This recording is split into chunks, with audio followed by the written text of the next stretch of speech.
삼촌, 500원만 주세요. 한겨울 밤, 10살쯤 된 소년이 한 남자의 코트 자락을 붙잡았습니다. 남자는 본능적으로 뒤로 한 걸음 물러났습니다. 바로 그 순간 남자의 시선이 소년의 목에 멈췄습니다. 이 반지 어디서 났니? 엄마 거예요. 도대체 이 반지에 어떤 사연이 숨겨져 있기에 남자는 그토록 놀란 걸까요? 이야기 시작 전 구독과 좋아요 부탁드리고 어디에서 듣고 계신지 남겨주세요. 한겨울밤 도심 거리에는 하얀 눈이 소복이 내리고 있었습니다. 이도윤은 검은색 고급 승용차 뒷좌석에서 내렸습니다. 그는 대한유통의 대표이사였습니다.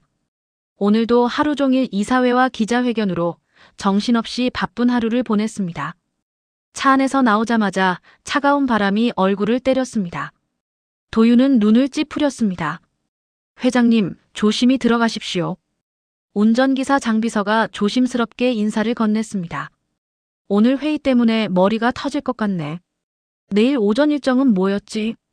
9시에 재무팀 보고 10시에 이사진 회의 있으십니다. 알았어. 먼저 들어가게. 도윤은 피곤한 얼굴로 캐시미어 코트깃을 여미며 천천히 걸었습니다. 하얀 입김이 차가운 공기 속으로 사라졌습니다. 눈발이 점점 거세지고 있었습니다. 길거리는 한산했습니다. 이 시간이면 대부분의 사람들은 따뜻한 집으로 돌아간 뒤였습니다. 가로등 불빛이 눈발을 비추고 있었습니다. 도윤은 자신의 집으로 향하는 골목길을 걸었습니다.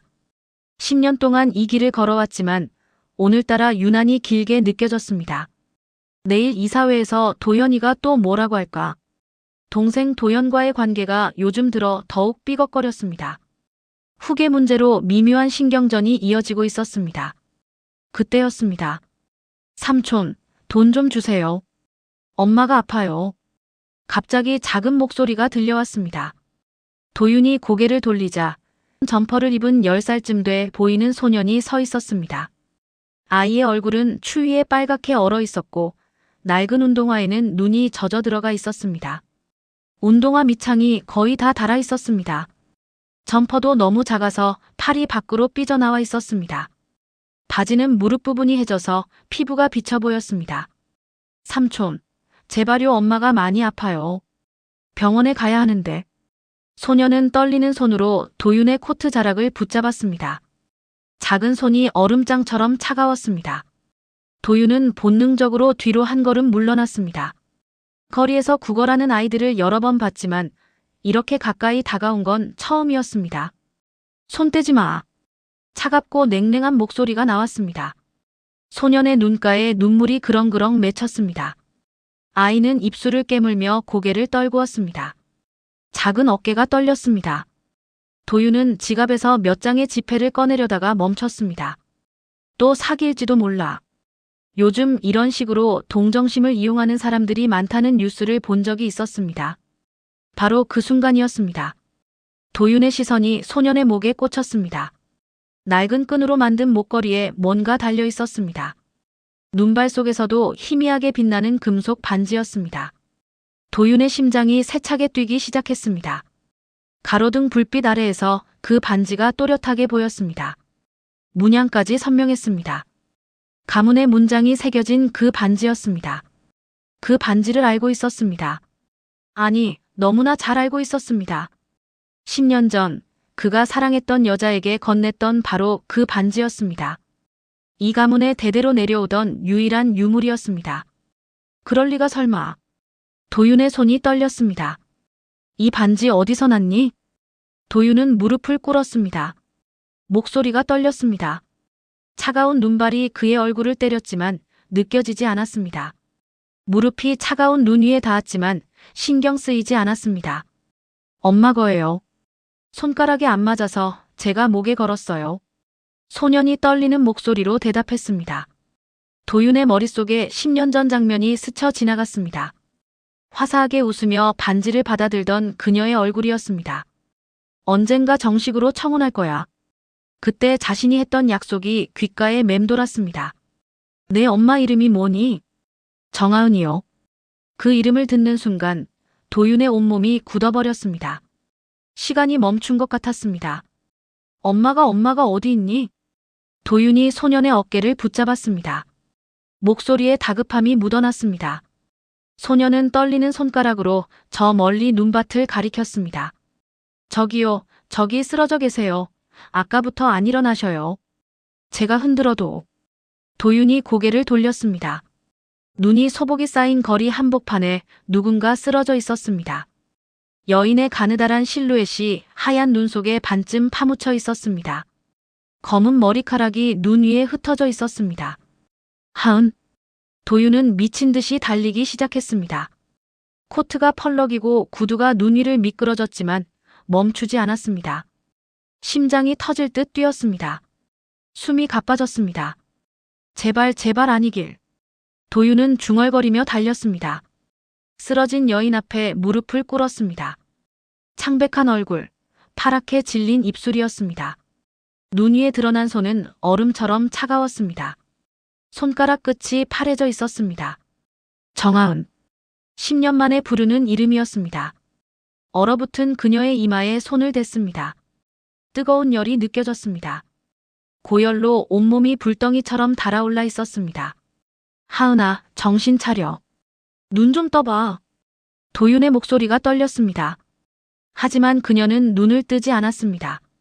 입술만 파르르 떨렸습니다. 거센 바람이 불어왔습니다. 눈발이 더욱 세차게 휘몰아쳤습니다. 도윤의 눈빛이 흔들렸습니다. 10년 전 자신이 내쳤던 그 여자였습니다. 믿지 않았던 그 여자였습니다. 말 한마디 들어주지 않았던 그 여자였습니다. 그런데 지금 이렇게 쓰러져 있었습니다. 이렇게 초라하게, 이렇게 외롭게.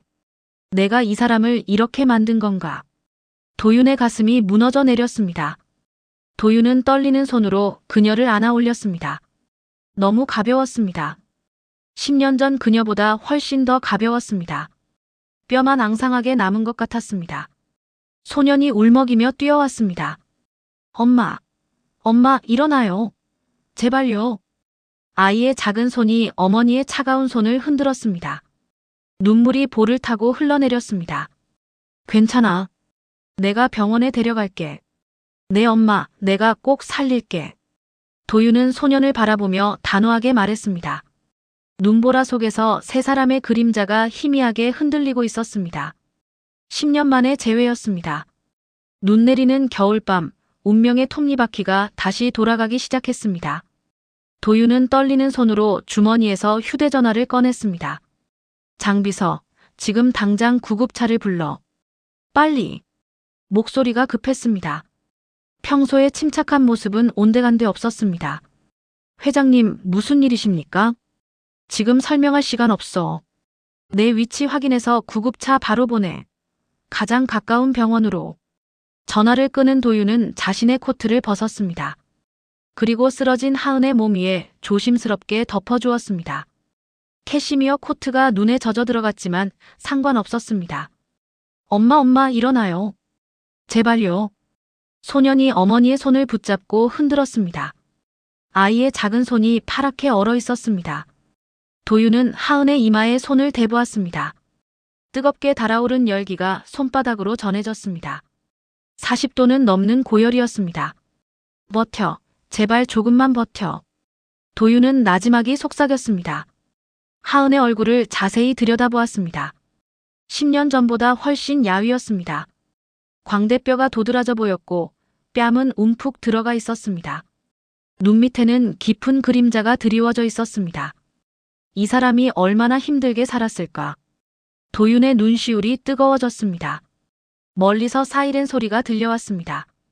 구급차가 눈길을 헤치며 빠르게 다가왔습니다. 빨간 불빛이 하얀 눈발을 붉게 물들였습니다. 여기요. 여기 환자 있습니다. 도윤이 손을 들어 크게 외쳤습니다. 구급차가 미끄러지듯 멈춰 섰습니다. 문이 벌컥 열리고 구급대원들이 달려왔습니다. 들것을 가져와 재빠르게 하은을 옮겼습니다. 혈압 떨어지고 있습니다. 빨리 병원으로 가야 합니다. 구급대원의 다급한 목소리가 들렸습니다. 환자분 보호자세요? 아, 네.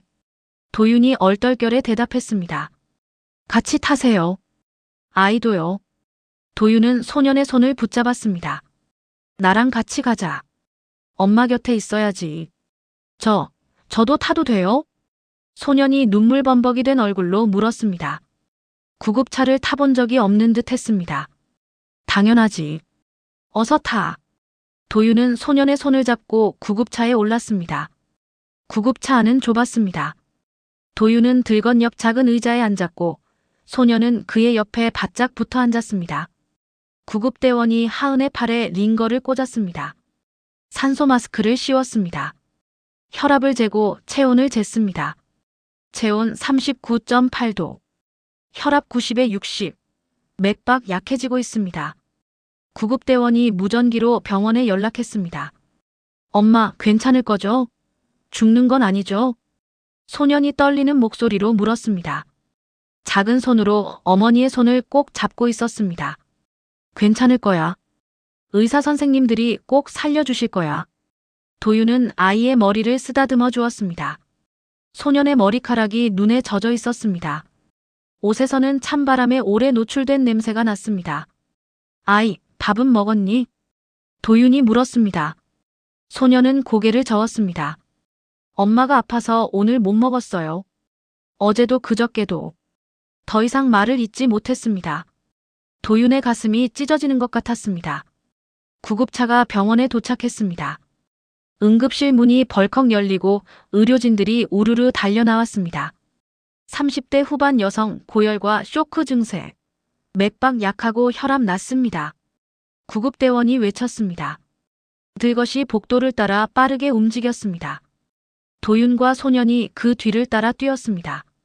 형광등 불빛이 복도를 환하게 비췄습니다. 보호자분은 여기서 기다려 주십시오.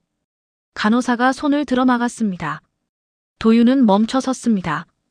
응급실 문이 쾅 하고 닫혔습니다. 붉은 불빛이 켜졌습니다. 응급처치 중이라는 글자가 보였습니다. 이때 장비서가 헐레벌떡 뛰어왔습니다. 회장님, 괜찮으십니까? 무슨 일이십니까? 나는 괜찮아. 저 환자분 VIP 병실로 옮겨드려. 최고의 의료진을 붙이고. 비용은 신경 쓰지 말고. 알겠습니다. 그런데 저분이 누구신지 여쭤봐도 될까요? 장비서가 조심스럽게 물었습니다. 도윤은 대답하지 않았습니다. 그저 멍하니 응급실 문만 바라보고 있었습니다. 1시간이 지났습니다. 도윤은 복도 의자에 앉아 있었고 소년은 그의 옆에서 졸고 있었습니다. 너무 피곤했던 모양이었습니다. 작은 고개가 도윤의 어깨에 기댔습니다. 마침내 의사가 문을 열고 나왔습니다. 보호자분이십니까? 네, 그렇습니다. 도윤이 벌떡 일어났습니다. 소년이 깜짝 놀라 깼습니다. 환자분, 심한 폐렴입니다. 영양실조도 심하고요. 상태가 많이 안 좋으셔서 입원 치료가 필요합니다. 최소 일주일은 입원하셔야 할 것 같습니다. 생명에는 지장 없습니까? 도윤이 다급하게 물었습니다. 다행히 제때 오셔서 큰 위험은 넘겼습니다. 하루만 더 늦었어도 위험했을 겁니다. 비용은 신경 쓰지 마시고 최선을 다해 주십시오. VIP 병실로 옮겨드리겠습니다. 그런데 환자분 10년 정도 제대로 된 치료를 못 받으신 것 같습니다. 만성적인 영양실조와 과로 증세가 심합니다. 몸이 많이 약해져 있어요. 의사의 말에 도윤의 표정이 굳어졌습니다. 알겠습니다. 부탁드립니다. 의사가 고개를 끄덕이고 돌아갔습니다. 도윤은 소년을 내려다보았습니다. 아이는 여전히 불안한 표정이었습니다. 이름이 뭐니? 도윤이 부드럽게 물었습니다. 이선우요. 이선우. 도윤의 눈빛이 흔들렸습니다. 성이 이씨였습니다. 자신과 같은 성이었습니다. 몇 살이니? 10살이요. 10년 전 도윤의 머릿속에서 계산이 빠르게 돌아갔습니다. 아빠는 어디 계시니? 도윤이 조심스럽게 물었습니다. 선우는 고개를 푹 숙였습니다. 몰라요. 엄마는 아빠 얘기 안 해요. 한 번 더 물어보면 그냥 울기만 해요. 도윤의 가슴이 철렁 내려앉았습니다. 선우의 코, 눈매, 인매를 자세히 들여다보았습니다.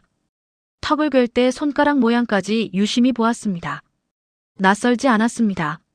아니, 너무나 익숙했습니다. 거울을 보는 것 같았습니다. 도윤은 장비서를 불렀습니다. 저 아이 DNA 검사 좀 해줘. 조용히. 아무도 모르게. 네. 회장님, 그게 무슨. 묻지 말고 해줘. 최대한 빨리. 내일 아침까지 결과 나오게 해줘. 장비서는 더 이상 묻지 않았습니다. 도윤의 표정이 심상치 않았습니다. 선우가 복도 의자에 앉아 고개를 떨구고 있었습니다. 배고프지? 뭐 먹을래? 도윤이 물었습니다. 괜찮아요. 저희 돈 없어요. 병원비도 걱정인데 엄마가 깨면 또 걱정하실 거예요. 선우가 작은 목소리로 말했습니다. 돈 걱정은 하지 마. 내가 다 낼 테니까. 병원비도 밥값도 다. 왜요? 아저씨는 왜 우리를 도와주세요? 나중에 돈 받으려고 그러는 거예요? 그랬어요. 세상에 공짜는 없대요. 선우가 경계하는 눈빛으로 도윤을 쳐다보았습니다. 도윤은 말문이 막혔습니다. 왜 돕는지 자신도 정확히 알 수 없었습니다. 아니, 알 것 같기도 했습니다. 아니야. 그냥 돕고 싶어서야. 도윤은 선우를 꼭 안아주었습니다. 차갑고 작은 몸이었습니다. 얼마나 오랫동안 추위와 배고픔 속에서 버텨왔을까요? 도윤의 눈가가 뜨거워졌습니다. 밤이 깊어갔습니다. 창밖으로는 여전히 눈이 내리고 있었습니다. 도윤은 병원 복도 의자에 앉아 눈을 감았습니다.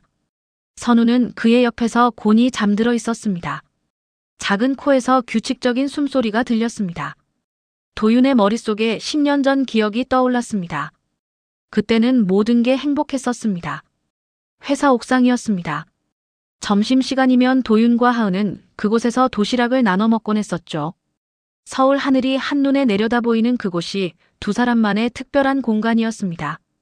도윤 씨, 이거 제가 직접 만든 건데 맛있어요. 하은이 환하게 웃으며 반찬통을 내밀었습니다. 하은 씨가 만든 음식은 다 맛있어요. 어제 김밥도 정말 맛있었어요. 도윤도 웃으며 젓가락을 들었습니다. 그래요? 다행이다. 오늘은 새우튀김이랑 계란말이 준비했어요. 우와, 제가 좋아하는 거 다 있네요. 두 사람은 그렇게 사랑했었습니다. 매일 옥상에서 도시락을 나눠 먹고 퇴근 후에는 함께 영화를 보러 가곤 했습니다. 어느 봄날이었습니다. 벚꽃이 흩날리던 그날, 도윤은 하은에게 반지를 건넸습니다. 하은 씨, 이거 받아요. 이게 뭐예요? 하은이 작은 상자를 열었습니다. 그 안에는 오래된 금반지가 들어 있었습니다. 우리 집안 대대로 내려오는 거예요. 언젠가 정식으로 청혼할 거예요. 그때까지 갖고 있어줘요. 이게 있으면 우리가 꼭 함께 할 거라는 약속이에요. 도윤 씨 정말 저한테 이런 귀한 걸 주는 거예요? 하은의 눈가에 눈물이 맺혔습니다. 하지만 반지는 하은의 손가락에 맞지 않았습니다. 조금 컸었죠. 나중에 사이즈 맞출게요. 일단은 목걸이로 걸고 다녀요. 항상 제 곁에 있다는 의미로요. 도윤이 웃으며 말했습니다. 고마워요, 도윤 씨. 정말 행복해요. 하은이 도윤을 꼭 안았습니다. 그 행복은 오래가지 못했습니다. 그해 가을이었습니다. 대한유통본사는 발칵 뒤집혔습니다. 회사 돈 43억 원이 사라졌다는 소식이 퍼졌습니다. 경리부는 난리가 났습니다. 모든 직원들이 조사를 받았습니다. 감사팀이 투입되고 경찰도 출동했습니다. 도윤의 동생 도연이 형의 사무실로 들어왔습니다. 얼굴이 창백했습니다. 형, 큰일 났어요. 도연의 얼굴이 심각했습니다. 무슨 일인데? 횡령범 찾았어. 네, 찾았는데 형이 믿기 힘들 거예요. 도연은 서류 몇 장을 책상 위에 놓았습니다. 은행 거래 내역서였습니다. 43억 원이 이 계좌로 빠져나갔어요. 계좌 주인이 누군지 아세요? 도윤이 서류를 집어들었습니다. 처음엔 무심코 보다가 이름을 보는 순간 손이 멈췄습니다. 정아은? 도윤의 손이 떨렸습니다. 네, 형이 아끼던 바로 그 사람이에요. 경리부 정아은 씨요. 도연이 또 다른 서류를 꺼냈습니다. 이것만이 아니에요. 이 녹취록 좀 들어보세요. 도연이 노트북을 켰습니다. 음성이 흘러나왔습니다. 민호야, 이번 일 성공하면 우리 해외로 나갈 수 있어. 하은의 목소리 같았습니다. 그럼 회사 돈으로 다 처리할 수 있어. 남자의 목소리가 들렸습니다. 걱정 마. 도윤 씨는 날 완전히 믿으니까. 아무것도 의심 안 해. 도윤은 노트북을 닫아버렸습니다. 더 이상 듣고 싶지 않았습니다. 그리고 이것도 있어요. 도연이 사진 몇 장을 내밀었습니다. 하은이 낯선 남자와 호텔 로비를 걷는 사진이었습니다. 두 사람이 식당에서 마주 앉아 웃고 있는 사진도 있었습니다. 남자가 하은의 손을 잡는 사진까지 있었습니다. 이 남자는 민호라는 사람이에요. 하은이랑 대학 동창이래요. 최근 석 달 동안 자주 만났다고 하더군요. 도윤의 얼굴이 굳어졌습니다. 믿을 수가 없었습니다. 도윤은 의자에 깊숙이 몸을 기댔습니다. 입술을 깨물었습니다. 손이 주먹으로 쥐어졌습니다. 형, 제가 처리할까요? 형이 직접 만나기 힘드시죠? 이런 걸 어떻게 직접? 도연이 조심스럽게 물었습니다. 도윤은 고개를 끄덕였습니다. 차마 하은을 직접 마주할 용기가 없었습니다. 사랑했던 사람이 배신자라는 사실을 받아들일 수가 없었습니다. 알겠습니다. 제가 조용히 정리하겠습니다. 형은 신경 쓰지 마세요. 도연이 서류를 챙겨 나갔습니다. 그의 입가에 스치는 미소를 도윤은 보지 못했습니다. 그날 오후 하은은 도연에게 불려갔습니다. 회의실이었습니다. 하은 혼자 들어가자 도연이 차갑게 문을 닫았습니다. 정하은 씨, 이게 뭐죠? 도연이 차갑게 서류를 내밀었습니다. 이게 뭔데요? 하은이 서류를 받아들었습니다. 순간 얼굴이 하얗게 질렸습니다. 저 이런 거 모르는데요? 이 계좌 제 거 아니에요. 모른다고요? 당신 이름으로 된 계좌잖아요. 증거도 다 있고. 여기 서명도 당신 거고요. 아니에요. 저 이런 계좌 만든 적 없어요. 이 서명도 제 거 아니에요. 하은이 다급하게 말했습니다. 회장님께서 더 이상 당신을 보고 싶어 하지 않으신대요. 사표 쓰고 조용히 나가세요. 경찰 신고 안 하는 것만 감사하게 생각하시고요. 도연 이사님, 도윤 씨 좀 만나게 해주세요. 제발요. 저 정말 억울해요. 하은이 울먹였습니다. 그럴 필요 없습니다. 회장님 뜻이에요. 회장님도 당신 얼굴 보기 싫어하세요. 도연이 냉정하게 말했습니다. 하은은 그날로 회사에서 쫓겨났습니다. 짐도 제대로 챙기지 못한 채 경비에게 이끌려 나갔습니다. 며칠 후 하은은 도윤의 집 앞에 찾아왔습니다. 비가 억수같이 쏟아지는 밤이었습니다. 천둥이 치고 번개가 번쩍였습니다. 도윤 씨, 저예요. 하은이에요. 제발 문 좀 열어주세요. 하은이 문을 두드렸습니다. 한 번만 말할 기회를 주세요. 저 정말 억울해요. 저 아무것도 안 했어요. 하은은 무릎까지 꿇었습니다. 빗물이 온몸을 적셨습니다. 머리카락이 얼굴에 찰싹 달라붙었습니다. 도윤은 문 안쪽에 서 있었습니다. 하은의 목소리가 또렷하게 들렸습니다. 울먹이는 목소리가 가슴을 찔렀습니다. 하지만 도윤은 문고리에 손을 댔다가 다시 내렸습니다. 증거가 다 있는데 또 속을 수는 없어. 녹취록도 있고 사진도 있고 계좌도 있는데. 도윤은 귀를 막고 안쪽 방으로 들어가 버렸습니다. 문은 끝내 열리지 않았습니다. 하은은 1시간 넘게 문 앞에 무릎 꿇고 있었습니다. 결국 비에 흠뻑 젖은 채 비틀거리며 일어났습니다. 도윤 씨 정말 저 안 믿는 거예요? 우리 그렇게 사랑했잖아요. 하은의 작은 중얼거림이 빗소리에 묻혔습니다. 다음 날 하은은 사라졌습니다. 집도 비웠고 휴대전화도 꺼졌습니다. 친구들에게 물어봐도 아무도 몰랐습니다. 6달이 지나서야 도윤은 하은을 찾기 시작했습니다. 뭔가 잘못됐다는 느낌이 들었습니다. 증거가 너무 완벽했습니다. 하지만 이미 늦었습니다. 하은은 흔적도 없이 사라진 뒤였습니다. 도윤은 눈을 떴습니다. 병원 복도였습니다. 옆에서 선우가 작게 숨을 쉬고 있었습니다. 그날 문을 열었어야 했는데, 그날 한 번만이라도 믿어줬어야 했는데. 도윤의 가슴이 무너져 내렸습니다. 10년 전 그날 문을 열어주지 않았던 자신이 너무나 미웠습니다. 새벽이 밝아왔습니다. 도윤은 한숨도 자지 못했습니다. 병실 복도 의자에 앉아 밤을 지새웠습니다. 눈은 충혈되어 있었고 턱에는 수염이 자라나 있었습니다. 선우는 도윤의 코트를 담요 삼아 덮고 잠들어 있었습니다. 작은 몸이 가끔씩 떨렸습니다. 추운 꿈을 꾸는 걸까요? 하은은 VIP 병실 안에서 아직 깨어나지 못했습니다. 의사는 이틀 정도 더 지켜봐야 한다고 했습니다. 몸이 너무 약해져서 회복이 느리다고 했습니다. 도윤은 병실 문 앞에 섰습니다. 문 손잡이를 잡았습니다.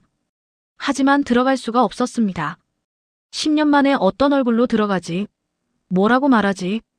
도윤은 손을 떼고 다시 복도로 나왔습니다.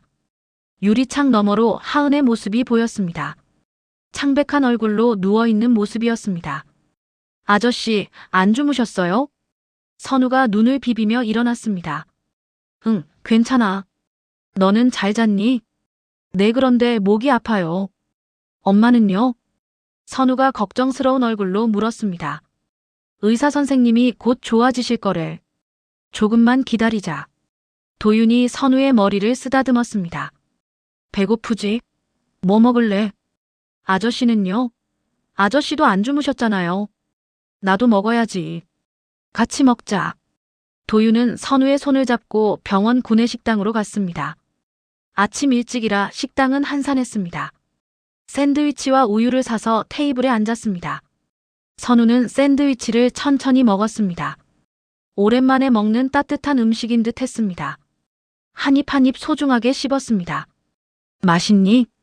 네, 정말 맛있어요. 이렇게 맛있는 거 오랜만이에요. 선우의 눈가에 눈물이 맺혔습니다. 왜 우니? 맛없어? 아니에요.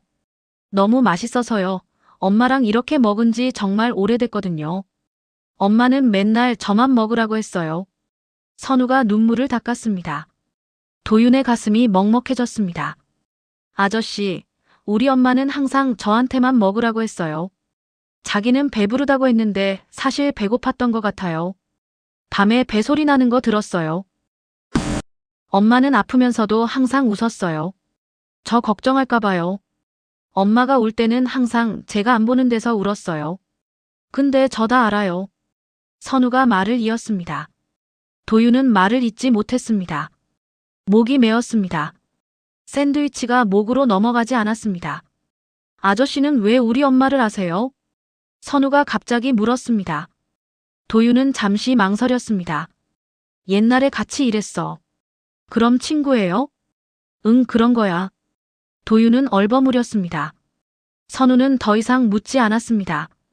하지만 뭔가 이상하다는 표정이었습니다. 두 사람은 조용히 식사를 마쳤습니다. 병실로 돌아오는 길에 도윤은 선우를 유심히 관찰했습니다. 선우가 생각할 때 턱을 괴는 모습이 자신과 똑같았습니다. 손가락 모양도 비슷했습니다. 코를 만지는 버릇도 똑같았습니다. 계단을 내려갈 때 조심스럽게 난간을 잡는 모습도 어렸을 적 자신의 모습과 닮아 있었습니다. 이 아이가 정말 내 아들일까? 도윤의 심장이 두근거렸습니다. 오후가 되자 장비서가 병원에 나타났습니다. 회장님, 잠시 밖에서 얘기 좀 하시죠. 두 사람은 병원 뒤편 정원으로 나갔습니다. 가을 낙엽이 바닥에 쌓여 있었습니다. 장비서가 봉투 하나를 꺼냈습니다. 회장님, 결과 나왔습니다. 도윤은 떨리는 손으로 봉투를 받았습니다. 서류를 꺼내 펼쳤습니다. 친자 확률 99.99%. 글자가 눈에 들어왔습니다. 선명한 빨간 글씨였습니다. 도윤은 휘청거렸습니다. 옆에 있던 벤치에 주저앉았습니다. 온몸에서 힘이 빠졌습니다. 이 아이가 내 아들이었어, 정말로. 도윤의 목소리가 떨렸습니다. 회장님, 괜찮으십니까? 장비서가 걱정스럽게 물었습니다. 10년이야, 10년 동안 내 아들이 어디서 어떻게 살았는지도 모르고 내 아들이 굶고 있었는데, 추위에 떨고 있었는데 나는 뭘 했어. 도윤은 머리를 감싸 쥐었습니다. 눈가가 뜨겁게 달아올랐습니다. 눈물이 흘러내렸습니다. 어깨가 떨렸습니다. 회장님, 이제라도 찾으신 겁니다. 아직 늦지 않았습니다. 장비서가 조심스럽게 말했습니다. 도윤은 고개를 들었습니다. 장비서, 내가 얼마나 큰 죄를 지었는지 알아? 내 아들이야. 내 피를 나눈 아들이 10년 동안 거리에서 살았어. 회장님, 내가 문을 열어줬더라면 한 번만이라도 하은이 말을 들어줬더라면 내 아들이 거리에서 얼고 굶지 않았을 텐데. 이 모든 게 다 내 잘못이야. 도윤의 목소리가 떨렸습니다. 장비서는 아무 말도 하지 못했습니다. 도윤의 고통이 너무 깊어 보였습니다. 도윤은 한참을 그렇게 앉아 있었습니다. 해가 지고 있었습니다. 하늘이 붉게 물들었습니다. 도윤은 병실로 돌아왔습니다. 선우는 병실 유리창 너머로 어머니를 바라보고 있었습니다. 작은 손이 유리에 닿아 있었습니다. 아저씨, 엄마 좀 살려주세요. 제발요, 엄마 없으면 저 혼자 못 살아요. 선우가 도윤의 손을 잡았습니다. 도윤은 선우를 꼭 안아주었습니다. 선우야, 내 엄마 꼭 살아나실 거야. 약속할게. 정말요? 거짓말 아니에요? 응, 아저씨가 약속해. 도윤이 새끼손가락을 내밀었습니다. 선우도 작은 새끼손가락을 걸었습니다. 아저씨 고마워요. 아저씨는 천사예요. 선우가 작게 말했습니다. 도윤은 선우를 더 꽉 안았습니다. 이제 절대 놓지 않을 거야. 너도 내 엄마도 다시는 놓지 않을 거야. 도윤은 마음속으로 다짐했습니다. 밤이 깊어갔습니다. 선우는 간이 침대에서 잠들었습니다. 도윤은 병실 창문 너머로 하은을 바라보았습니다. 창백한 얼굴로 누워있는 하은이었습니다. 링거가 천천히 떨어지고 있었습니다. 하은아, 미안해. 이제라도 내가 지켜줄게. 우리 아들도 너도 평생 지켜줄게. 도윤은 유리창에 이마를 기댔습니다. 창밖으로 별이 반짝이고 있었습니다. 긴 밤이 천천히 흘러가고 있었습니다. 다음 날 아침이었습니다. 도윤은 병원 카페에서 장비서를 만났습니다. 커피 향이 은은하게 퍼졌습니다. 장비서, 10년 전 자료를 전부 다시 조사해줘. 회장님, 무슨 자료 말씀이십니까? 정하은 씨 횡령 사건. 처음부터 끝까지 다시 뒤집어봐. 모든 증거를 다시 확인해. 도윤의 목소리는 단호했습니다. 혹시 의심되는 게 있으십니까? 장비서가 조심스럽게 물었습니다. 증거가 너무 완벽했어. 그게 오히려 이상해. 누가 일부러 꾸민 것처럼 말이야. 진짜 횡령범이라면 이렇게 완벽할 수 없어. 알겠습니다. 바로 시작하겠습니다. 장비서는 고개를 숙이고 나갔습니다. 사흘이 지났습니다. 장비서가 두꺼운 파일을 들고 병원으로 왔습니다. 얼굴이 굳어 있었습니다. 회장님, 큰일입니다. 장비서의 얼굴이 창백했습니다. 뭘 찾았어? 은행부터 다녀왔습니다. 10년 전 그 계좌요. 장비서가 서류를 펼쳤습니다. 이 계좌를 개설한 사람은 정하은 씨가 아니었습니다. 뭐라고? 도윤이 벌떡 일어났습니다. 커피잔이 넘어져 테이블에 쏟아졌습니다. 대리인이 개설했습니다. 그 대리인이 누군지 아십니까? 장비서가 또 다른 서류를 내밀었습니다. 거기에는 도연의 서명이 적혀 있었습니다. 명백한 그의 필체였습니다. 도윤의 손이 떨렸습니다. 서류가 손에서 떨어질 뻔했습니다. 도연이가 했다고. 내 동생이. 네. 은행 직원도 기억하고 있었습니다. 도연 이사님이 직접 오셔서 처리하셨다고요. CCTV 기록도 있었습니다. 도윤은 의자에 주저앉았습니다. 그뿐만이 아닙니다. 장비서가 말을 이었습니다. 10년 전 재무팀에 계셨던 김 과장님을 찾아갔습니다. 지금은 퇴직하셔서 부산에 계시는데요. 그분이 뭐라고 하던가. 처음엔 말씀을 안 하시려고 했습니다.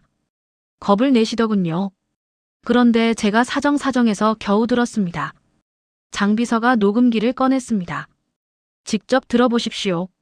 녹음기에서 나이든 남자의 목소리가 흘러나왔습니다. 도연 이사님이 시켰어요. 서류를 이렇게 조작하라고, 안 그러면 제 자리가 위험하다고 하셨어요. 저도 먹고 살아야 했으니까요. 정말 미안합니다. 양심에 걸렸지만 어쩔 수 없었어요. 녹음이 끝났습니다. 도윤은 고개를 떨구었습니다.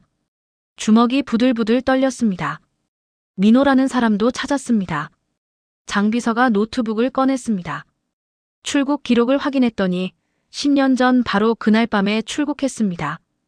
비행기 티켓 결제는 도현 이사님 법인카드로 되어 있었습니다. 1등석이었습니다. 화면에 티켓 결제 내역이 떠올랐습니다. 도윤의 주먹이 떨렸습니다. 지금 민호는 어디 있어? 동남아에 있습니다. 영상통화로 연결했습니다. 장비서가 노트북을 돌렸습니다. 화면에 40대 중반의 남자가 나타났습니다. 선태난 얼굴이었습니다. 당신이 민호요? 도윤이 낮은 목소리로 물었습니다. 네, 그렇습니다. 민호가 긴장한 얼굴로 대답했습니다. 10년 전 일, 진실을 말해요. 전부 다. 죄송합니다. 저도 돈 때문에 그랬습니다. 도현 이사님이 3천만 원을 주면서 하은 씨랑 사진만 찍어달라고 했어요. 그게 다예요. 사진만? 네. 호텔 로비랑 식당에서 몇 장 찍었습니다. 다른 건 아무것도 없었어요. 하은 씨는 저한테 취업 상담만 받으러 온 거였습니다. 제가 인사 담당자라고 속였어요. 민호의 목소리가 떨렸습니다. 그날 밤 바로 비행기 티켓을 받고 나왔습니다. 도현 이사님이 당분간 한국에 들어오지 말라고 했어요. 매달 생활비도 보내주셨고요. 왜 지금 말하는 거요? 돈이 끊겼어요. 그리고 양심에 걸렸습니다. 죄 없는 사람을 그렇게 만들었다는 게. 영상통화가 끊어졌습니다. 도윤은 노트북을 덮었습니다. 손이 떨렸습니다. 녹취록도 조사했습니다. 장비서가 또 다른 서류를 꺼냈습니다. 음성 분석 전문가한테 맡겼더니 인공지능으로 합성한 음성이랍니다. 10년 전에도 그런 기술이 있었다고 하네요. 정교하게 만들어진 거라고 합니다. 다 조작이었어, 처음부터 끝까지. 도윤의 목소리가 갈라졌습니다. 회장님, 이 모든 게 도현 이사님이 꾸민 일입니다. 회장님과 정하은 씨가 결혼하시면 상속받을 자녀가 생길 거 아닙니까? 그걸 미리 막으려고 손을 쓴 것 같습니다. 후계 구도에서 불리해지는 걸 막으려고요. 이건 사람이 할 짓이 아니야. 아무리 그래도 어떻게 이럴 수가. 도윤은 주먹으로 책상을 내리쳤습니다. 책상이 흔들렸습니다. 회장님, 진정하십시오. 내 동생이, 내 친동생이 이런 짓을 했어. 그것도 죄 없는 사람을 파멸시키려고. 한 사람의 인생을 완전히 망가뜨리려고. 도윤의 눈에서 눈물이 흘러내렸습니다. 분노하실 만합니다. 하지만 지금은 정하은 씨와 아드님이 더 중요하지 않으십니까? 장비서의 말에 도윤은 고개를 들었습니다. 그래, 맞아. 지금은 그게 먼저야. 복수는 나중 문제고. 도윤은 눈물을 닦았습니다.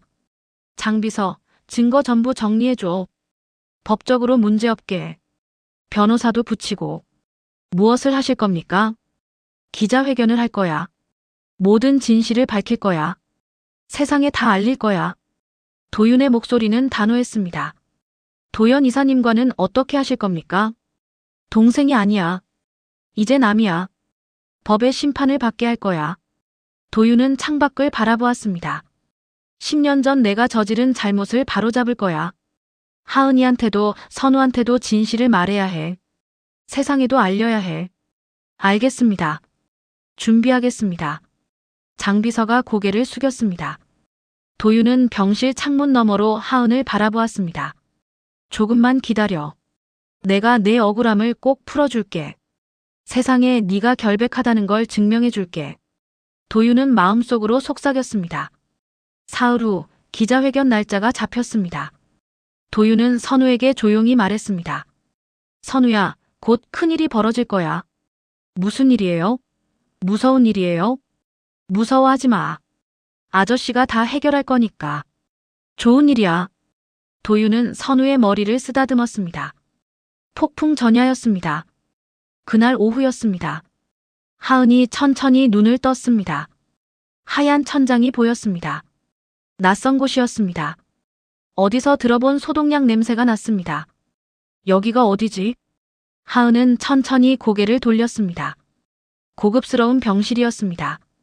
커다란 창문으로 햇살이 들어왔습니다. 비싼 가구들이 보였습니다. 하은은 몸을 일으키려 했습니다. 하지만 온몸에 힘이 없었습니다. 팔에는 링거 바늘이 꽂혀 있었습니다. 선우야. 하은이 작은 목소리로 불렀습니다. 엄마. 문이 벌컥 열리며 선우가 뛰어들어왔습니다. 엄마, 깨어났어요. 선우가 침대로 달려와 하은을 껴안았습니다. 작은 몸이 떨렸습니다. 선우야, 우리 아들 엄마가 많이 걱정했지.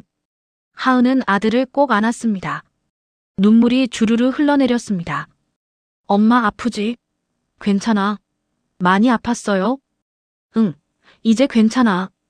엄마 괜찮아. 선우가 옆에 있으니까. 하은이 선우의 얼굴을 쓰다듬었습니다.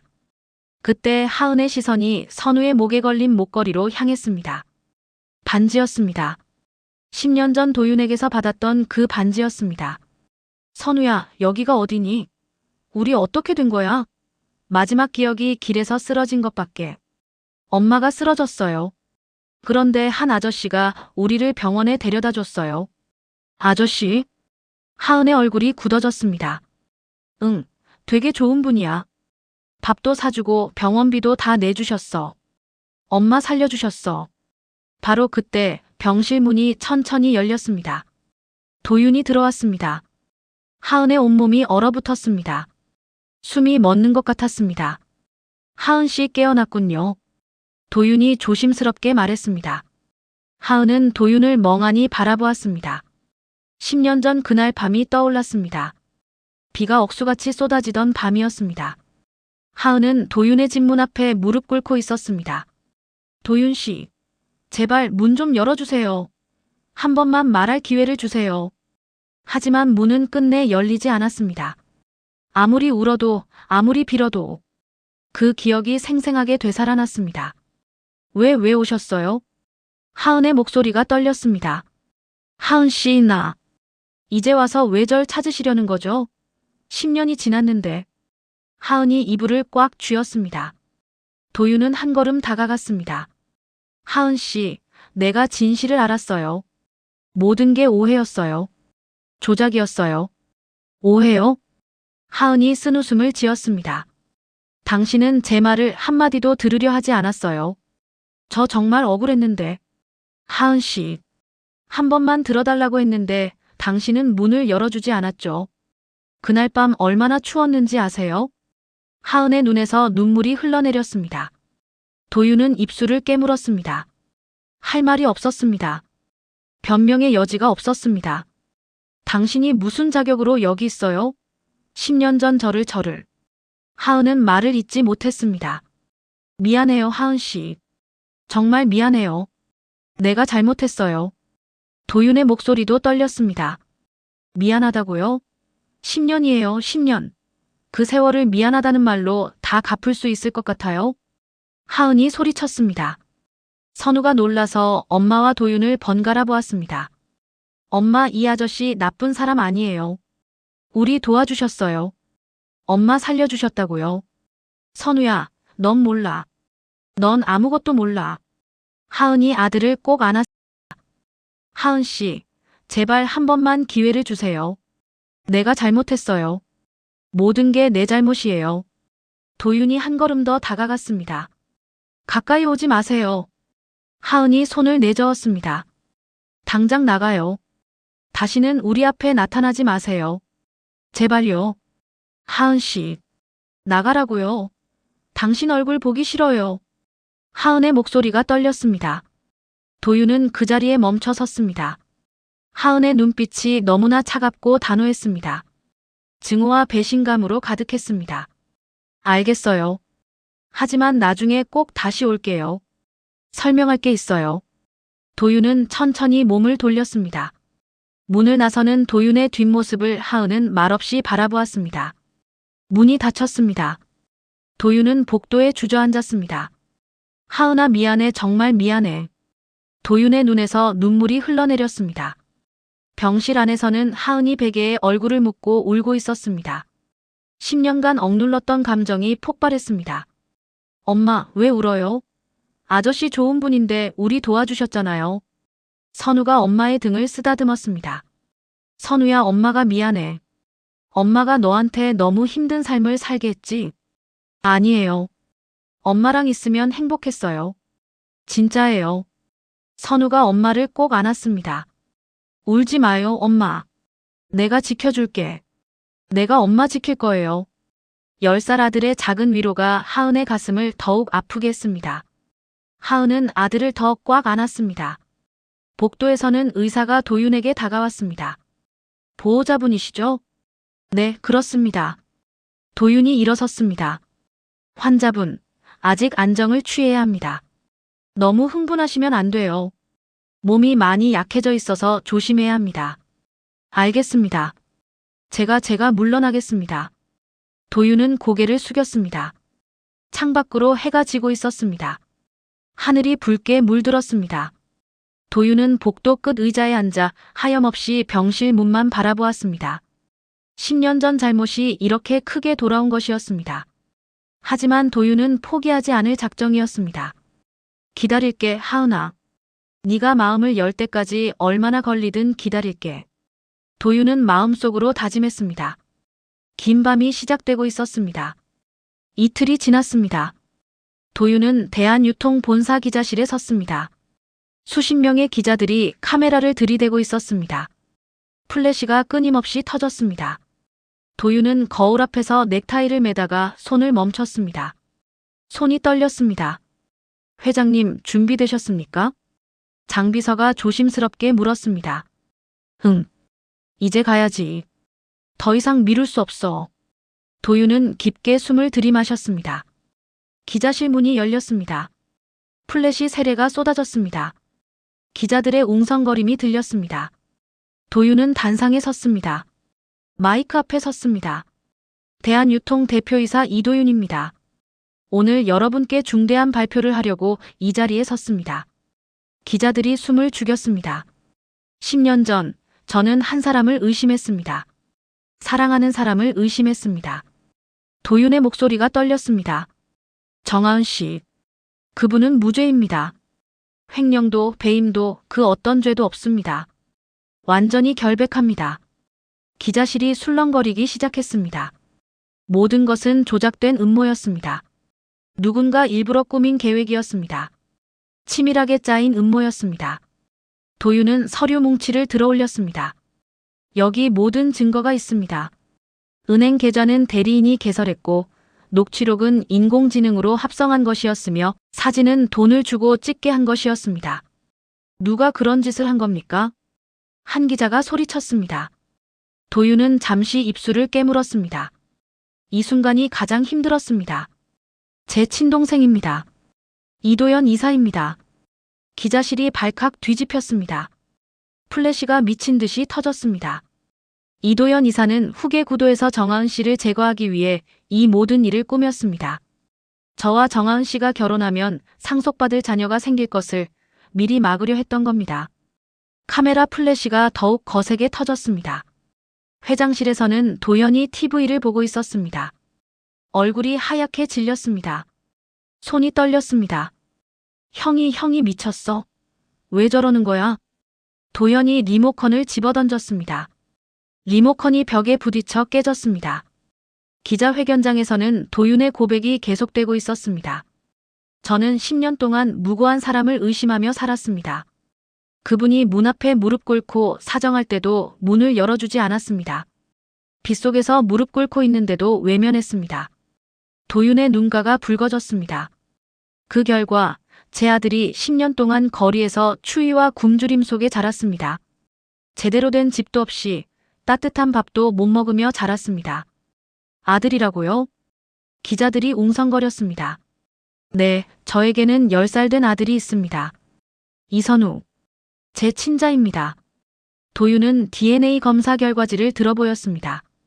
제가 진실을 외면한 10년 동안 제 아들과 그 어머니는 지옥 같은 삶을 살았습니다.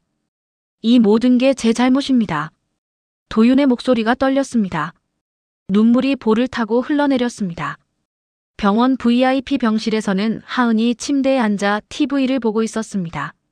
화면 속 도윤이 눈물을 흘리며 말하고 있었습니다. 하은의 손에서 리모컨이 떨어졌습니다. 눈을 크게 뜨고 화면을 바라보았습니다. 저는 오늘 모든 진실을 밝히기 위해 이 자리에 섰습니다. 이도연 이사의 범죄 행위를 공개하고 법적 책임을 묻겠습니다. 도윤은 증거 서류들을 기자들에게 나눠주도록 지시했습니다. 은행 거래 내역, 음성 분석 결과, 증인 진술서, 항공권 구매 기록, 모든 것이 여기 있습니다. 거짓이 하나도 없습니다. 기자들이 서류를 받아들고 사진을 찍기 시작했습니다. 바로 그때였습니다. 회장실 문이 벌컥 열렸습니다. 도현이 기자회견장으로 뛰어들어왔습니다. 얼굴이 사색이 되어 있었습니다. 형, 이게 무슨 짓이야? 도현이 소리쳤습니다. 카메라들이 일제히 도현을 향했습니다. 거짓말이야. 다 거짓말이라고. 증거를 조작한 거야. 도현이 단상으로 뛰어오르려 했습니다. 경호원들이 그를 막았습니다. 도현아. 도윤이 차갑게 불렀습니다. 형, 나 때문에 회사가 무너지면 어떡하려고.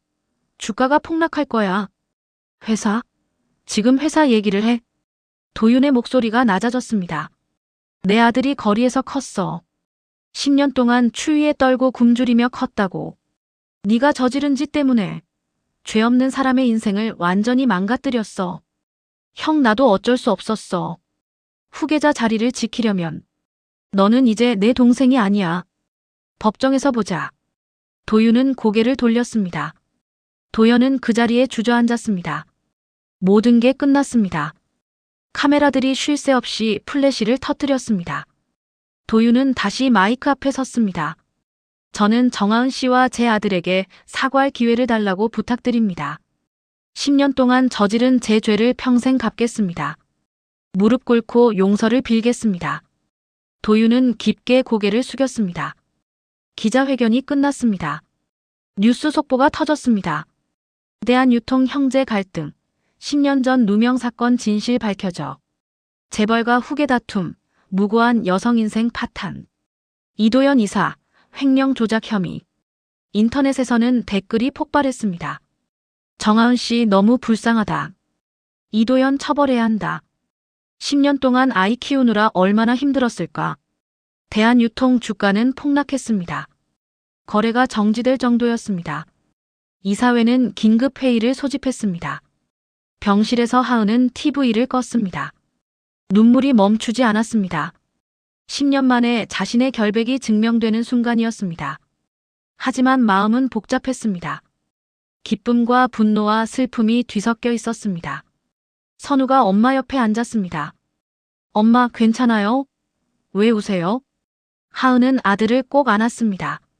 대답할 수가 없었습니다. 기자회견이 끝난 다음 날이었습니다. 도윤은 병원 복도에서 한참을 서성였습니다. 손에는 하얀 꽃다발과 편지 봉투가 들려 있었습니다. 편지는 밤새 써서 준비한 것이었습니다.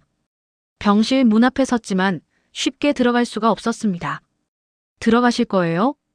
지나가던 간호사가 물었습니다. 아, 네. 도윤은 문고리를 잡았습니다. 하지만 또다시 손을 떼었습니다. 병실 안에서는 선우가 창밖을 바라보고 있었습니다. 엄마, 아저씨 또 왔어. 1시간째 밖에 서 계셔. 선우가 복도 쪽을 가리켰습니다. 하은은 침대에 앉아 있었습니다. 어제부터 많이 회복되어 걸을 수도 있게 되었습니다. 들어오라고 할까요? 선우가 조심스럽게 물었습니다. 하은은 한참을 망설였습니다. 복잡한 감정이 교차했습니다. 들어오라고 해. 작은 목소리였습니다. 선우가 문을 열었습니다. 아저씨, 들어오세요.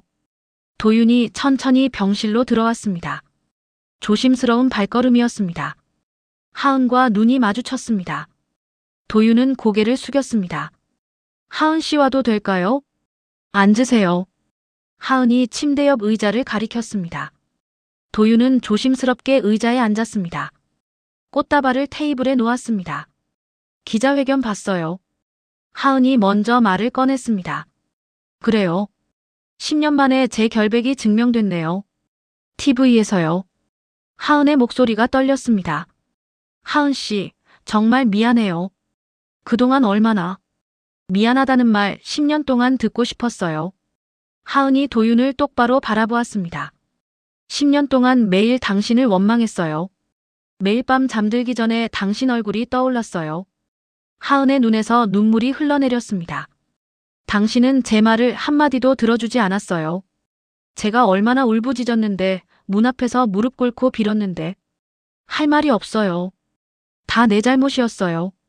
도윤도 눈물을 흘렸습니다. 한 번만이라도 당신 말을 들어줬더라면, 한 번만이라도 믿어줬더라면 이런 일은 없었을 텐데. 선우를 키우면서 얼마나 당신이 미웠는지 몰라요. 하은이 말을 이었습니다. 아이가 아플 때마다, 배고파할 때마다, 추워할 때마다 당신 얼굴이 떠올랐어요. 왜 우리를 버렸냐고, 왜 믿어주지 않았냐고. 도윤은 고개를 떨구었습니다. 나는 정말 사람도 아니었어요. 용서해줄 수 없는 걸 알아요. 평생 미안해하며 살 거예요. 도윤이 의자에서 일어나 무릎을 꿇었습니다. 하지만 제발 한 번만 기회를 주세요. 평생 속죄하며 살게요. 매일 무릎 꿇고 살아도 좋아요. 하은은 눈을 감았습니다. 선우가 두 사람을 번갈아 보았습니다. 엄마, 이 아저씨가 진짜 내 아빠예요? 선우가 떨리는 목소리로 물었습니다. 하은은 천천히 눈을 떴습니다. 그래, 진짜 아빠야. 하은이 눈물을 글썽이며 고개를 끄덕였습니다. 선우는 도윤을 바라보았습니다. 그리고 뒤로 한 걸음 물러섰습니다. 저 아빠 필요 없어요. 엄마만 있으면 돼요. 선우의 말에 도윤의 얼굴이 굳어졌습니다. 선우야. 도윤의 목소리가 떨렸습니다. 아빠는 우리가 힘들 때 어디 있었어요? 엄마 혼자 다 했는데 아빠는 왜 없었어요? 선우가 엄마 뒤로 숨었습니다. 하은은 아들을 안아주었습니다. 선우야. 하은이 아들의 얼굴을 마주 보았습니다. 아빠도 몰랐던 거야. 우리가 어디 있는지 몰랐어. 정말요? 일부러 안 찾은 거 아니에요? 그래. 아빠는 우리를 찾고 싶어도 찾을 수 없었어. 그러니까 가봐. 아빠한테 가봐. 하은이 선우의 등을 부드럽게 떠밀었습니다. 선우는 망설였습니다. 도윤을 쳐다보았습니다. 도윤은 팔을 벌렸습니다. 선우야, 아빠가 너무 늦어서 미안해. 이제부터라도 제대로 할게. 평생 너를 지켜줄게. 선우는 천천히 다가갔습니다. 도윤은 아들을 꼭 안았습니다. 고마워, 선우야. 정말 고마워. 도윤의 어깨가 떨렸습니다. 눈물이 선우의 어깨를 적셨습니다. 하은도 천천히 침대에서 일어났습니다. 도윤이 손을 내밀었습니다. 하은은 그 손을 바라보았습니다. 오랜 시간이 흘렀습니다. 병실은 조용했습니다. 하은은 천천히 손을 내밀었습니다. 두 사람의 손이 맞닿았습니다. 따뜻했습니다. 10년 걸렸네요. 하은이 작게 웃었습니다. 미안해요, 하은 씨. 정말 너무 늦었어요. 도윤이 하은의 손을 꼭 잡았습니다. 세 사람은 서로를 껴안았습니다. 서툴지만 진심 어린 포옹이었습니다. 창밖으로 눈이 그치고 있었습니다. 구름 사이로 햇살이 비쳤습니다. 이제 우리 가족이에요? 선우가 고개를 들어 물었습니다. 그래. 이제 우리는 가족이야. 진짜 가족. 도윤이 선우의 머리를 쓰다듬었습니다. 하은도 고개를 끄덕였습니다. 긴 겨울이 끝나고 있었습니다. 10년 만에 진짜 가족이 되는 순간이었습니다. 복도를 지나가던 간호사들이 미소를 지었습니다. 병실 안에서 들리는 작은 웃음소리가 따뜻했습니다. 도윤은 선우를 안고 하은의 손을 잡았습니다. 이제 다시는 놓지 않을게요. 약속해요. 지켜야 해요, 이번엔. 또 실망시키면 용서 안 해요. 하은이 도윤을 바라보았습니다. 평생 지킬게요. 목숨 걸고 지킬게요. 도윤이 진지하게 대답했습니다. 선우가 두 사람의 손을 꼭 잡았습니다. 엄마, 아빠 사랑해요. 우리 이제 헤어지면 안 돼요. 세 사람은 다시 한번 껴안았습니다. 더 꽉, 더 오래. 창밖으로 하늘이 맑게 개고 있었습니다. 밤하늘에는 별이 반짝이기 시작했습니다. 긴 어둠이 지나고 빛이 찾아오고 있었습니다. 며칠이 지났습니다. 대한유통 이사회가 열렸습니다. 이도현 이사 해임권에 대해 표결하겠습니다. 의장의 목소리가 회의실에 울려 퍼졌습니다. 이사들이 하나둘 손을 들었습니다. 망설이는 사람은 없었습니다. 재석 이사 전원 찬성. 이도현 이사는 즉시 해임됩니다. 도현은 회의실 밖 복도에 서 있었습니다. 결과를 듣는 순간 무릎이 꺾였습니다. 벽에 기대 주저앉았습니다. 이사님, 괜찮으십니까? 비서가 부축했지만 도연은 손을 뿌리쳤습니다. 나도. 다 끝났어. 모든 게 끝났어. 검찰 수사도 시작되었습니다. 옛 직원들이 하나둘 진술서를 제출했습니다. 저도 도연 이사님한테 협박받았습니다. 승진시켜준다고 하셨어요. 서류 조작을 지시받았어요. 안 하면 해고당한다고요. 증언이 쏟아졌습니다. 도연의 범죄 사실이 하나씩 드러났습니다. 10년간 저지른 여러 부정들이 함께 밝혀졌습니다. 며칠 후 도연은 구치소로 향했습니다. 도윤에게 면회 신청을 했습니다. 하지만 도윤의 대답은 단호했습니다. 면회 거부합니다. 장비서가 도연에게 전했습니다. 회장님 말씀이 동생에게 줄 시간은 없다고 하셨습니다. 가족이 더 중요하다고요. 도연은 면회실 의자에 주저앉았습니다. 결국엔 내 욕심이었어.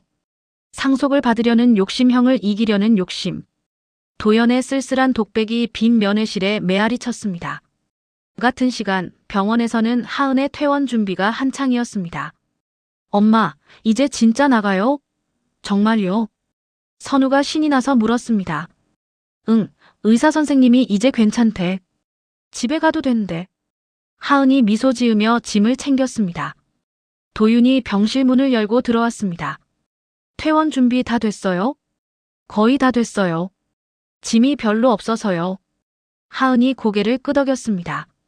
선우야, 이리 와봐. 도윤이 큰 쇼핑백을 내밀었습니다.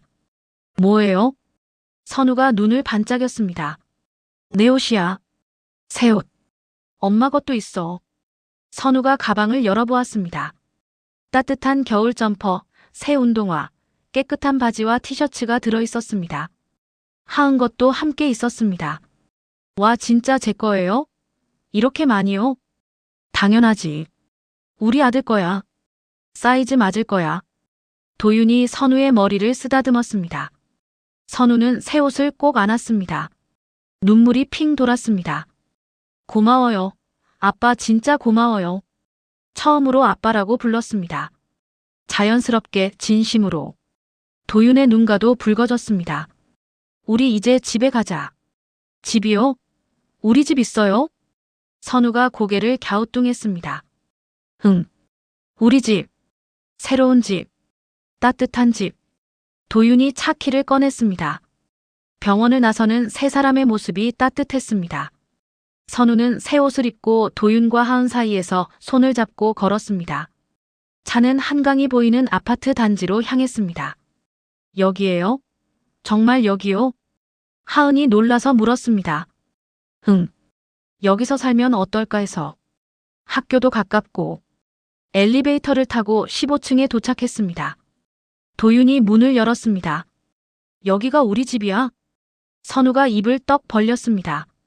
넓은 거실, 큰 창문으로 보이는 한강 뷰였습니다. 햇살이 가득 들어왔습니다. 선우야, 저기가 내 방이야. 도윤이 방문을 열었습니다. 작은 침대와 책상, 옷장이 놓여 있었습니다. 창문으로는 한강이 보였습니다. 이게 다 제 방이에요? 진짜요? 선우가 방 안을 뛰어다녔습니다. 하은은 거실에 서서 창밖을 바라보았습니다. 눈물이 났습니다. 너무 큰 것 같은데요. 이런 곳에서 살아도 되나요? 우리 가족한테는 딱 맞아요. 선우도 뛰어놀 수 있고. 도윤이 하은 옆에 섰습니다. 가구는 같이 고르면 어떨까요? 선우 책상도 식탁도. 우리 셋이 함께 고르면 좋을 것 같아요. 그럴까요? 선우가 좋아할 거예요. 하은이 천천히 미소 지었습니다. 저녁이 되었습니다. 세 사람은 아직 텅 빈 거실 바닥에 앉았습니다. 도윤이 치킨을 시켰습니다. 배달 음식이지만 우리 첫 저녁 식사야. 기념일이야. 도윤이 치킨 박스를 열었습니다. 와, 치킨이다. 진짜 치킨이에요.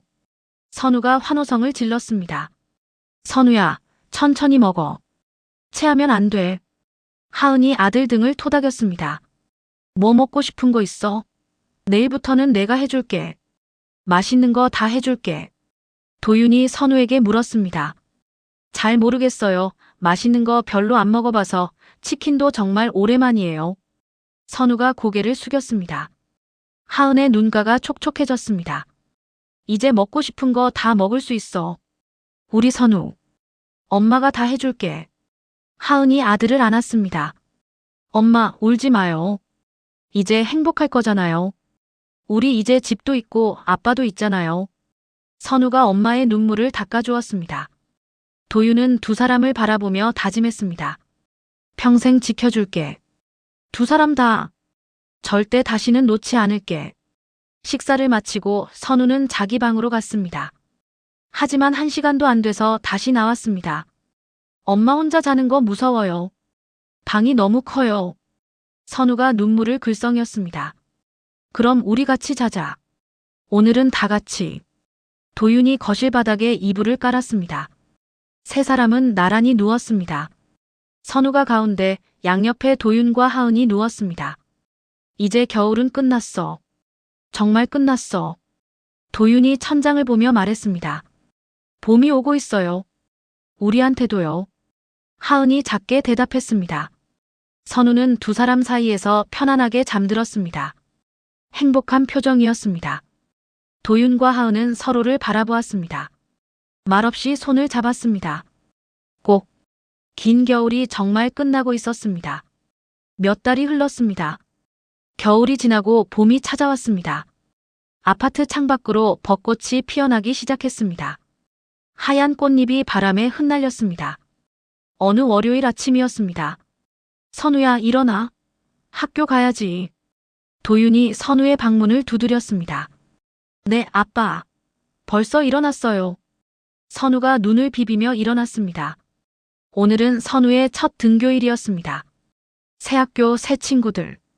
식탁에는 하은이 준비한 아침 식사가 차려져 있었습니다. 우와, 엄마. 계란말이다. 소시지도 있어요. 선우가 신이 나서 자리에 앉았습니다. 오늘 첫날이니까 엄마가 특별히 해줬어. 든든하게 먹어야 해. 하은이 미소 지으며 밥그릇을 내밀었습니다. 긴장되지? 아빠도 처음 학교 갈 때 긴장했어. 도윤이 선우 옆에 앉았습니다. 조금요 친구들이 저랑 놀아줄까요? 저 공부도 잘 못하는데. 선우가 걱정스러운 얼굴로 물었습니다. 당연하지. 우리 선우 착하고 똑똑한데. 금방 친구 많이 사귈 거야. 도윤이 선우의 머리를 쓰다듬었습니다. 엄마도 같이 가줄까? 하은이 물었습니다. 아니에요. 제가 혼자 갈 수 있어요. 전 이제 컸어요. 선우가 씩씩하게 대답했습니다. 아침을 먹고 세 사람은 함께 현관을 나섰습니다. 아빠가 데려다 줄게. 첫날은 같이 가자. 도윤이 선우의 손을 잡았습니다. 학교 앞에 도착했습니다. 선우는 교문 앞에서 망설였습니다. 새 교복을 입은 아이들이 웃으며 들어가는 모습이 보였습니다. 아빠 무서워요. 애들이 저 놀릴까 봐요. 왜 놀려? 우리 선우 멋진데. 자신감 가져. 도윤이 무릎을 꿇고 선우와 눈을 맞췄습니다. 선우야, 잘하고 와. 힘들면 언제든 말해. 아빠가 달려갈게. 엄마도요? 당연하지. 엄마도 바로 달려갈 거야. 하은도 아들을 꼭 안아주었습니다. 선우는 용기를 내어 교문 안으로 들어갔습니다. 몇 걸음 가다가 뒤돌아보며 손을 흔들었습니다. 도윤과 하은도 손을 흔들어 주었습니다. 계속 흔들어 주었습니다. 잘할 거예요. 우리 아들이잖아요. 하은이 도윤의 손을 잡았습니다. 그럼요. 우리 아들인데. 씩씩하게 잘할 거예요. 도윤이 미소 지었습니다. 오후가 되었습니다. 하은은 집 근처 작은 카페로 향했습니다. 안녕하세요. 오늘부터 일하게 된 정하은입니다. 어서 오세요. 반가워요.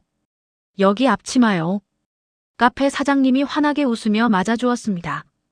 하은은 회사로 복직하는 대신 선우와 함께할 수 있는 일을 선택했습니다. 아침에 아들을 보내고 오후에 마중 갈 수 있는 시간. 천천히 배우세요. 아이 있으시다며? 아이 학교 시간에 맞춰 가셔도 돼요. 정말요? 감사합니다. 하은이 앞치마를 두르며 미소 지었습니다. 새로운 시작이었습니다. 새로운 삶이었습니다. 학교가 끝나는 시간이었습니다. 도윤이 학교 앞에서 기다리고 있었습니다. 아빠. 선우가 뛰어나왔습니다. 얼굴이 환했습니다. 선우야, 어땠어? 첫날 어땠어? 친구 생겼어요. 민준이랑 지우랑 친구 됐어요. 같이 밥도 먹었어요. 선우가 신나서 말했습니다. 진짜? 우리 선우 잘했네. 대단한데? 도윤이 선우를 번쩍 안아 올렸습니다. 아빠, 내일도 학교 가고 싶어요. 정말 재밌었어요. 그래, 매일 가는 거야. 친구들이랑 재미있게 놀고. 두 사람은 손을 잡고 집으로 향했습니다. 주말이 되었습니다. 세 가족은 놀이공원에 갔습니다. 선우가 가고 싶어 했던 곳이었습니다. 엄마, 저기 회전목마 타요. 저거 타보고 싶었어요. 선우가 엄마 손을 잡아 끌었습니다. 그래, 가자. 엄마도 타볼래. 하은이 웃으며 따라갔습니다. 도윤은 두 사람의 모습을 사진으로 담았습니다. 행복한 얼굴들이었습니다. 회전목마를 타고 솜사탕을 먹고 풍선을 사주었습니다. 평범하지만 소중한 시간이었습니다. 그동안 누리지 못했던 평범한 행복이었습니다. 공원 벤치에 앉아 쉬고 있을 때였습니다. 선우가 갑자기 두 사람을 꼭 안았습니다. 엄마, 아빠 사랑해요. 정말 사랑해요. 선우의 작은 목소리였습니다. 도윤의 눈에서 눈물이 흘러내렸습니다. 아빠도 사랑해, 선우야. 정말 많이 세상에서 제일 사랑해.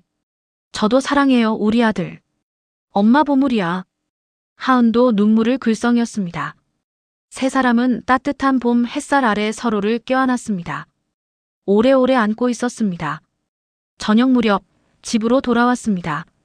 선우는 피곤한지 금방 잠들었습니다. 도윤과 하은은 거실 소파에 나란히 앉았습니다. 하은 씨. 도윤이 조심스럽게 불렀습니다.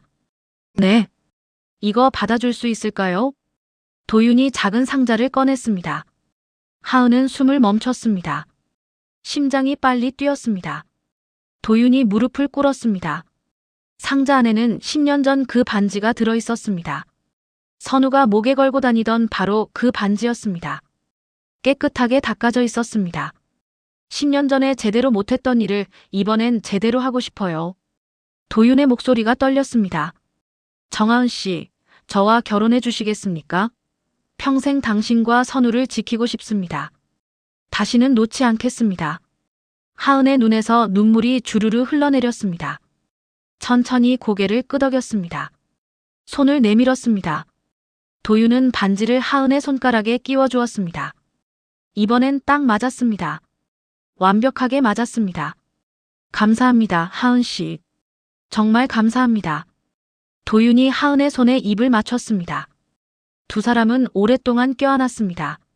한 달 후 작은 결혼식이 열렸습니다. 하객은 많지 않았습니다.